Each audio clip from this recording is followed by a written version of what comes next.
I stumbled into an article from Indeed about salary negotiation that I thought was remarkably simplistic and really geared toward having you be a fearful negotiator, which doesn't make sense to me. I'm Jeff Altman, the Big Game Hunter. I'm a career and leadership coach, a former executive recruiter. I now coach people in organizations to be more effective with a job search, hiring more effectively, managing and leading, as well as resolving workplace related issues. Now, the points that they made in the article were start by evaluating what you have to offer, like you haven't already done this, like you don't know what you do and what you can deliver to them, right? Stupid. Research the market average. It's hard to do that because most of the time they're national numbers and regional numbers, and that doesn't deal with you and your specific circumstances. If you work for a brand name firm, you're advantaged. If you work for a no name firm, you're disadvantaged. Prepare your talking points. Schedule a time to discuss them. Rehearse with a trusted friend. Be confident. Lead with gratitude. Ask for the top of your range. Share job-related expenses you're incurring like they care. Now, this is the one section that I thought was actually valid. Prepare for tough questions is what they called it. But let me reframe that. They want to know that they're going to go to the effort of increasing the offer that you're going to accept it. So they'll ask, are we your top choice? If we come up in salary to the number that you're asking for, will you accept the position immediately? Do you have any other offers? Basically, again, they're trying to figure out whether or not you're going to say yes and stick with it, or whether you're going to run back and use this as a negotiating ploy. Be flexible, which is probably the worst advice I would give because most people are way too flexible and way too accommodating in a conversation about compensation. Ask questions. And to me, most of this is about when they say no to you. How'd you come up with this? What's your budget? Like they're not going to answer this. They don't care. Don't be afraid to walk away. Another important thing, but most people find it hard to consider that. They want to close the deal, and that puts you at a disadvantage because they smell the desperation. And that's how they interpret it.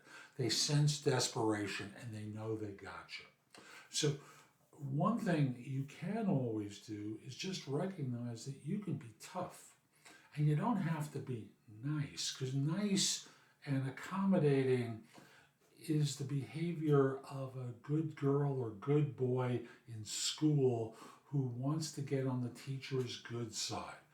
Nor should you be the exact opposite of obnoxious, argumentative, interrupting them, all those sorts of things. What I'd say to you is when you enter into a negotiation, walk in with confidence. And that could be by phone, by Zoom. Schedule a conversation with them. I'm thinking favorably, but I think there are a couple of things we need to resolve. And they'll say, what sort of things are they? We'll talk about them when we get on the phone with one another.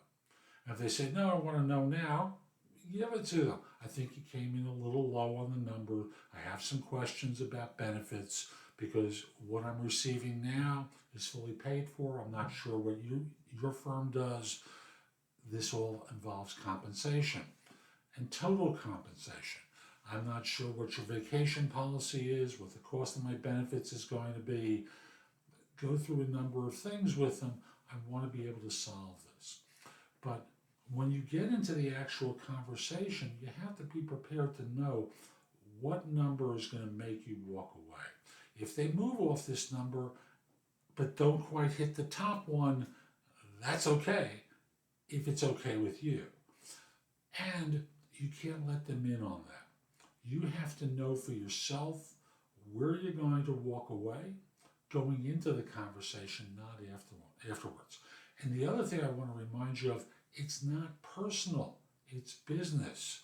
And they're trying to sell you on joining at their price, and you're trying to sell them on you joining at your price.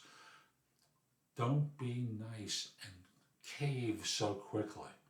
At the end of the conversation, if they haven't matched your numbers, walk away and go, I'd like to think about this for 24 hours. Let me circle back to you in the morning.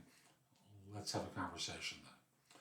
And then, you can talk with trusted people, your wife, husband, partner, a coach, someone to see whether there's a way for you to, whether you should say yes or whether there's a way that you can re-engage the negotiating conversation and see if you can get them to increase it.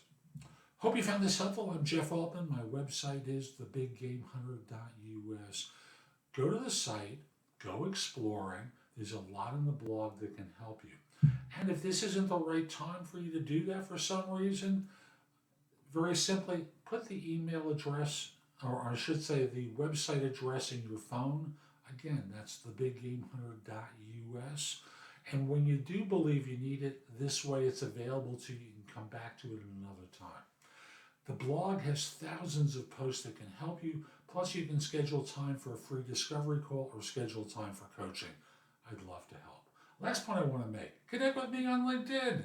I'm a nice guy, and there's great information there. Go to linkedin.com/IN/the Big Game Hunter.